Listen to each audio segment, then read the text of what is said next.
Now joining us on stage is Cincinnati head coach Scott Satterfield.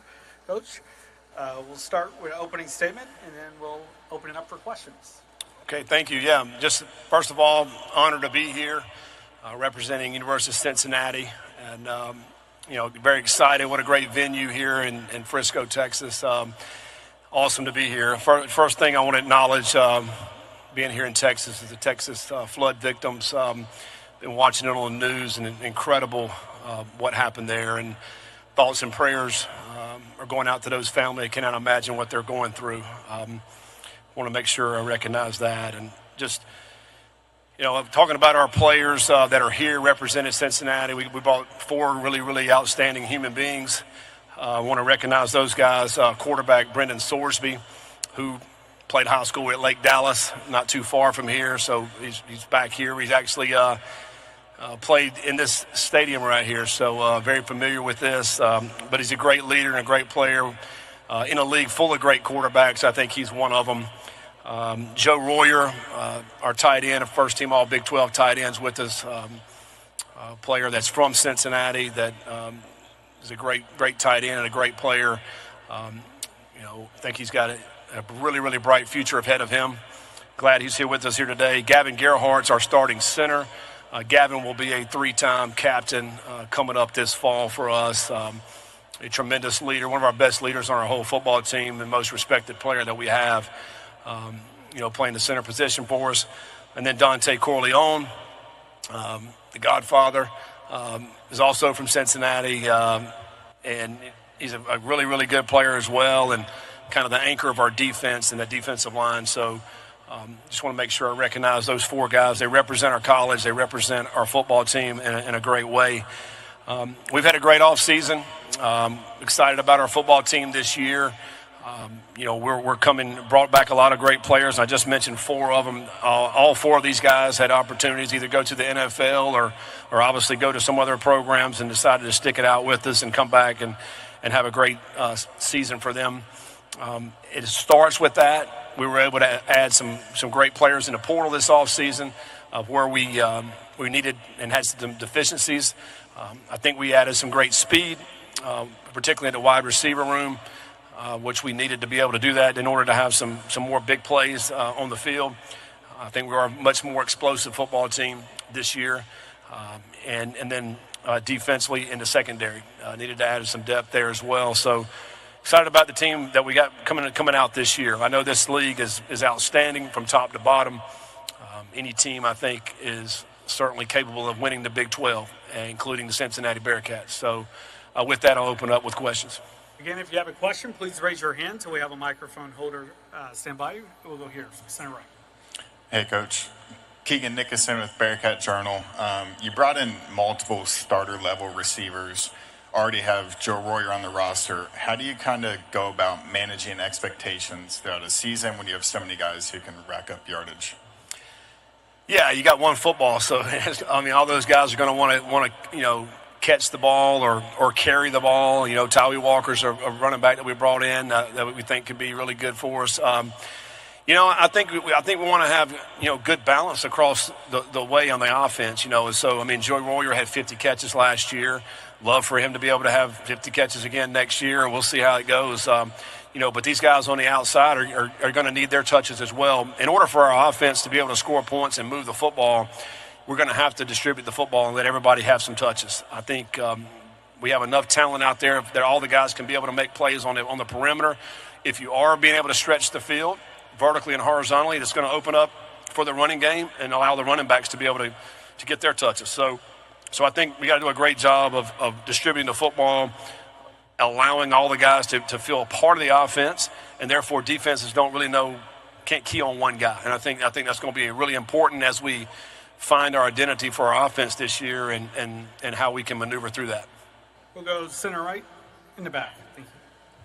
Tyler Budge, CF Budge. Coach, I got a two-parter for you. Firstly, I've had people reaching out to me, and some people taking notice that you went from your iconic visor look to more of a full hat look in some practices and stuff. Was that an intentional change?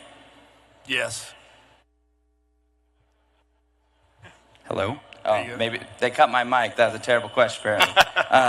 But outside of that, you got a big neutral site opener to the season against Nebraska. What do you like about that opportunity to sort of showcase your team to start the season? Yeah, we're excited about the first game. You know, Nebraska's Coach Rule has obviously done a great job there getting that program back. Went to a bowl game last year. They did some really good things in the portal this offseason, brought in some great players, some linemen, receivers, some defensive players. Now we're playing in a neutral site. It's going to be exciting to play in Kansas City. Open it up on a Thursday night on ESPN. I mean, it's a great gauge for our football team, kind of to see where we're at.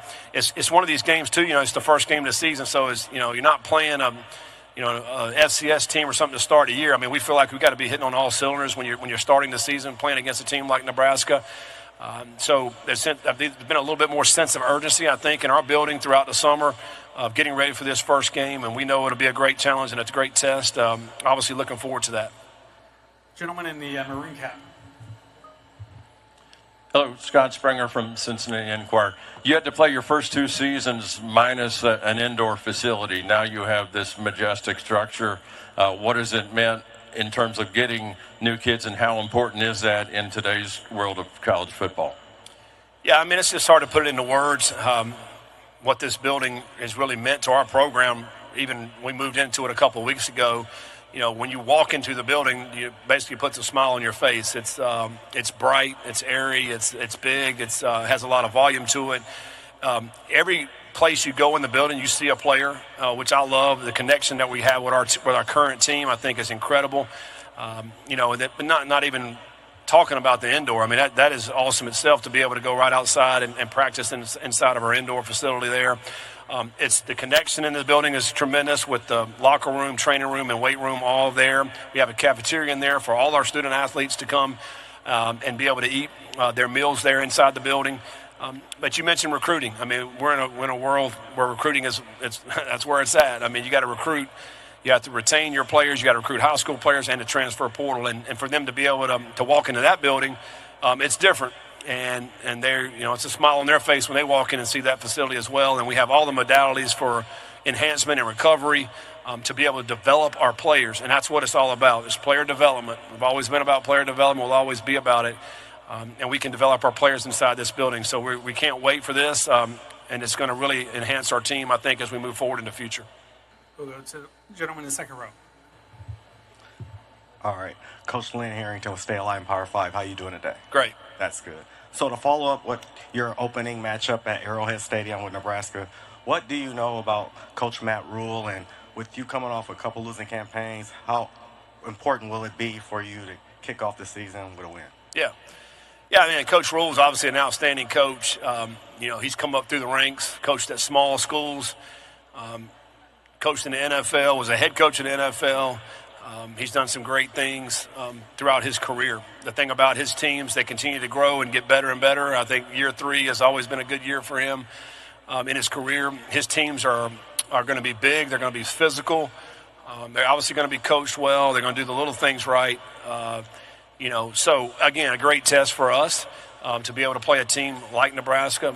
I also think, you're playing in a team from another conference where it's a great measuring stick, to see where we're at, compared to, the Big 12 to their conference.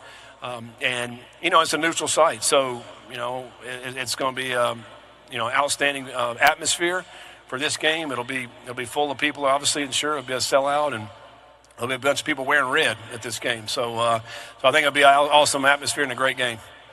I have a question, center left in the back. Good afternoon, Coach. Alyssa Cooper with the Fort Worth Star-Telegram. I was wondering, going back to recruiting, do recruits ever, mention conference realignment? Do they ever have questions about, the competition and the strength in the Big 12? Is that, something that's come up in recent years, or do recruiters don't really talk about it? I think as long as you're, at this level and the Power 4 right now, and you're playing the kind of teams that have all the resources, they don't really care. In my, impression of that. As far as, this is a great league in the Big 12. You're going to play great competition week in and week out, 9 conference games, which is a grueling schedule. You get to go to some great places throughout the country, where our schools are located all over the country. Great fan bases, great stadiums that we get to go into. So I think the Big 12 sells itself, and you're going to play at the highest level. You're going to have an opportunity for all your dreams, goals, aspirations to be met in the Big 12, and then have an opportunity to go play in the NFL. So I don't think I've not gotten any questions about conference realignment or where guys are, teams are going and this and that. And I think obviously it's out there and the media talks about it some. There's a lot of speculation, but I don't think that's ever really been brought up as far as recruits go where we're at right now. Go to the front row here. Coach Neil Meyer with the Front Office News. Obviously, it's never easy replacing 3 offensive linemen starters between Luke Kandra, D'Artagnan Tinsley, and John Williams, who departed for the NFL. You made it a priority to address that this offseason by bringing in Joe Cotton, Tyron Tayo. What have you seen from them here as the offseason progresses, and how does that offensive line add more depth to what it was a season ago? Yeah, no, we lost some great players from last year. You mentioned those guys. They had been 2-year starters for us, and huge losses. So we knew we needed to go out and get some experience to bring in. And I think, Joe Cotton coming in at left tackle, got here this summer, 6'7", 320, can move. Looks like you want him to look. He's been really good so far since being here. And Tyron Tayo is a kid that started a couple years at Ball State. Is big 325-pound, wide shoulders. He's really fit in great.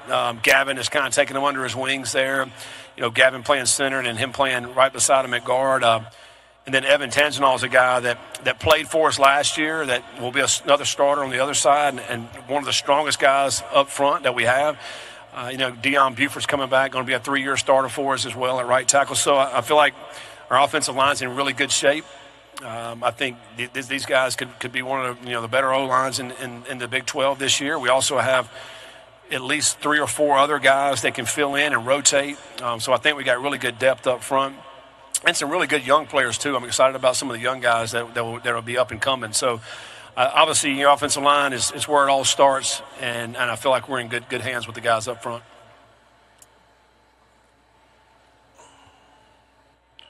Hey, Coach. Nick Hamilton, Nightcast Media. Wanted to ask you just what are some of the differences that you notice about your team in the off-season as they prepare for this 2025 season and obviously obtain the goal of winning the conference? Yeah, I think there's so much parity and so much closeness in the teams that we're playing this year. One of our big things that we talked about was being a disciplined football team. And so the one thing that really stood out to me this last semester is how disciplined our guys are, not only in our facility, but outside of the facility as well. We ended up, having a 3.44 GPA this past spring. We had zero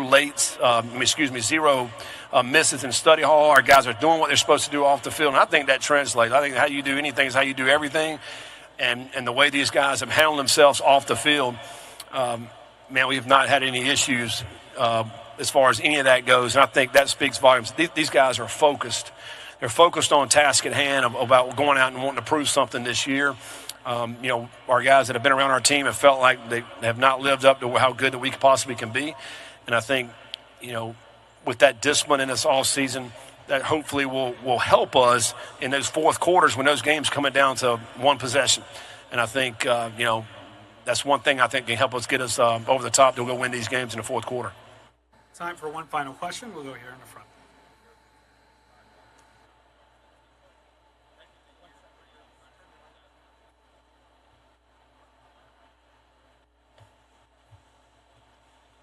Sorry. Ryan Roberts with Riverfront Cincy. Coach, you've got a unique blend of returners as also transfers. Heading into year 3, which areas have you prioritized that you've kind of seen as needing more depth within this league? Yeah, I think certainly wide receiver has been a spot where we felt like we needed to upgrade. We need to get more guys that can produce at a high level. More speed, more explosiveness, being able to knock the top off, being able to win one-on-one battles. I think in this league, you get into some of these tight games and guys are going to play you man-to-man. You got to be able to try to get some separation. And I think the first 2 years we were not good there, and I think that's certainly a place where we try to address that need. I think also in the secondary, being able to stay on top, and keeping everything in front of you. And not giving up those big plays. It certainly has hurt us in the Big 12 in the last 2 years as well. So those are two places I feel like we've really tried to address that in the offseason and really tried to work on that as we head to this season. I think if we can improve on those two aspects, it's certainly going to translate into some wins for us, along with being more disciplined. I mean, and that's just a mindset and how you care about your business. Thank you for your time today, Coach, and good luck this season. Thank you. Appreciate it.